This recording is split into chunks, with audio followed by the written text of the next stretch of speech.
But in spiritual logic, there's no problem with both these statements being true, depending on how we look at it. Okay, Follow me so far? Yeah. So you're saying that God and this emanation is one, and it is all God, and God and this emanation are separate, and his emanations are not God. Simultaneously. At the same time. Right. So it depends on how we look at it. Right? In the one sense, everything is God because He is everything. Right. That's one definition of God, as the complete whole of everything that exists. But in another way of looking at it, there's a difference between the cause and the effect, between the source and the emanation. So you're making a distinction between... For this particular purpose, we need to make that distinction. Because if we don't, we get ourselves in trouble. What happens is we start using the energy of God for purposes that are different from God's. This is called mental concoction. But you can make that distinction without saying this is not God, right? Well, we say it's God's energy. But even when you say that, it is still God. In some ultimate sense it is, but it's God transformed. Okay? Like I was pointing out, the table doesn't manifest consciousness. Material objects don't manifest consciousness, activity, sensitivity, responsiveness to the environment and stuff. They serve. Yeah, they're just like, use me. Let me serve you. Yeah. In this particular form that you've created for it. But if we take that service and use it for our own purposes that are different from God's, then we also have to take the karma.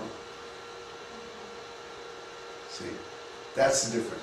If we take that energy and we use it for a purpose that's part of God's purpose, then it's cool, there's no karma.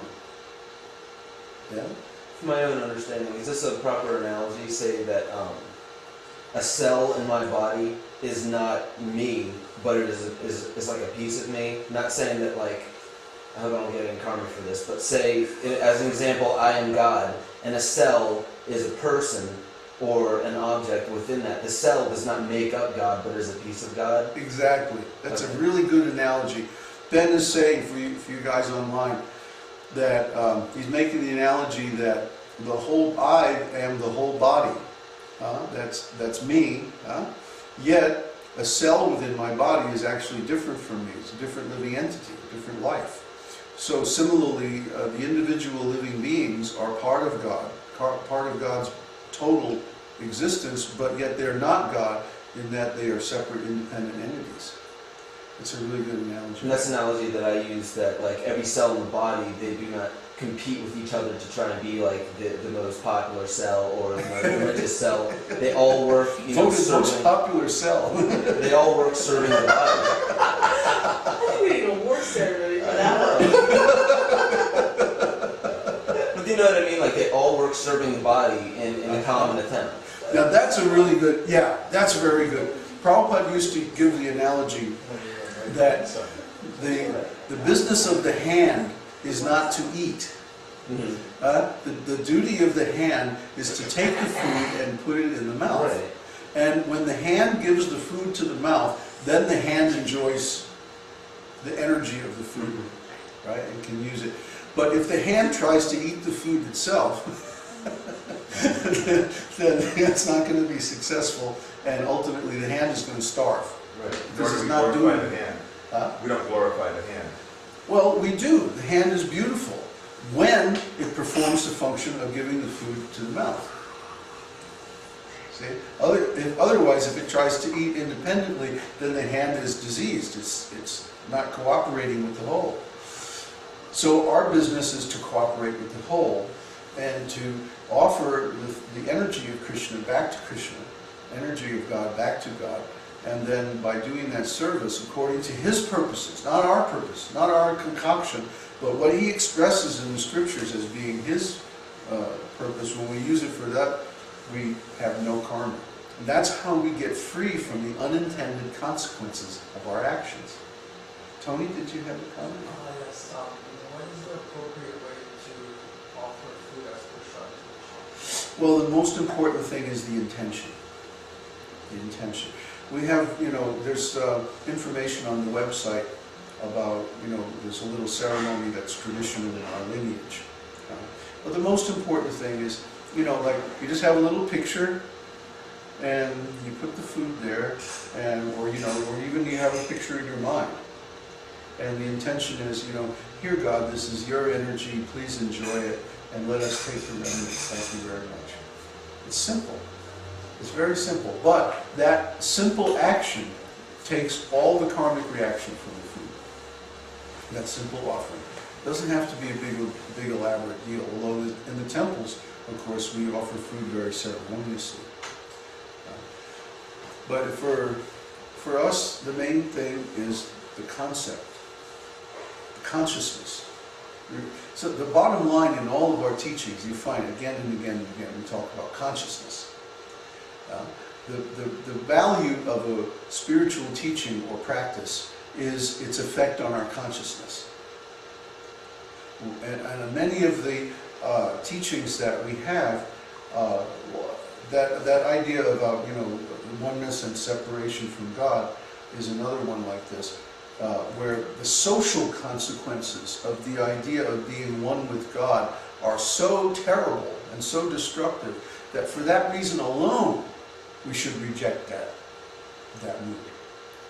Because if we're all God and then we can do anything we want, then there's no laws, there's no right and wrong, there's no consequences. And then, it gets dicey real fast. See?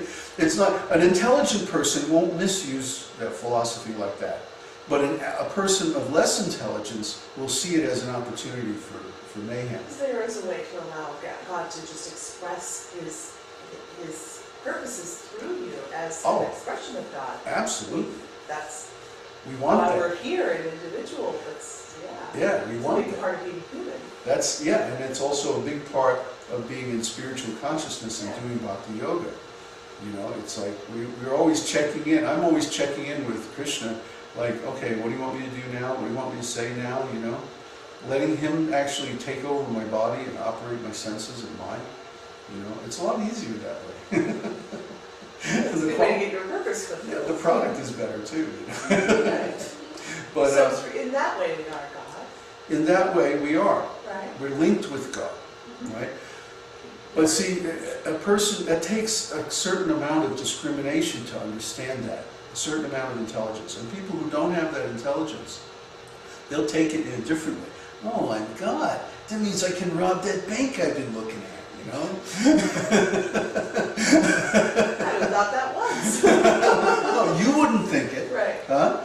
But there's a certain class of people who always will misuse that philosophy in that way. So therefore, we have to present these ideas with great discretion. Not like, see, Sankaracharya, who originated this idea that it's all one, we are all God and all this. He himself was a completely renounced monk. He never had sex in his life. He was completely pure. Right? But then the people who took it up, who took that philosophy and ran with it, they had many other motives. Okay? They wanted to be excused from the rules and regulations of spiritual life so that they could do the kind of activities that they wanted to do. So they wanted to imitate God. Right. So clarity needed to happen. More understanding needed to be given. Yes. So that they were educated and knowledgeable rather than... Because anyone can take any idea, any philosophical idea, and make anything they want of it. But it doesn't mean that we say, oh, no, this isn't true, Yeah, so there's a simultaneous, inconceivable oneness and difference with God. That's our philosophy, actually. It's even called that. Our philosophy in the esoteric teaching is called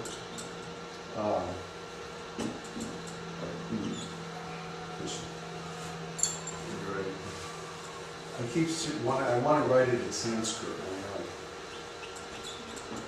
Achintya, which means inconceivable.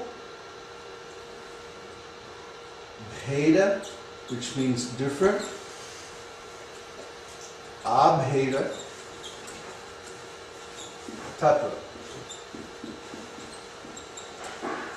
Achintya bheda abheda tattva means simultaneous, inconceivable oneness and difference with God. This is a very sophisticated idea. This is not for beginners. So we present this idea very carefully. And we try to give the background. So what today is going to be about is the background of these ideas and practices, and especially the background of Vedic astrology. How are you guys doing online? Okay, any more questions before we go on?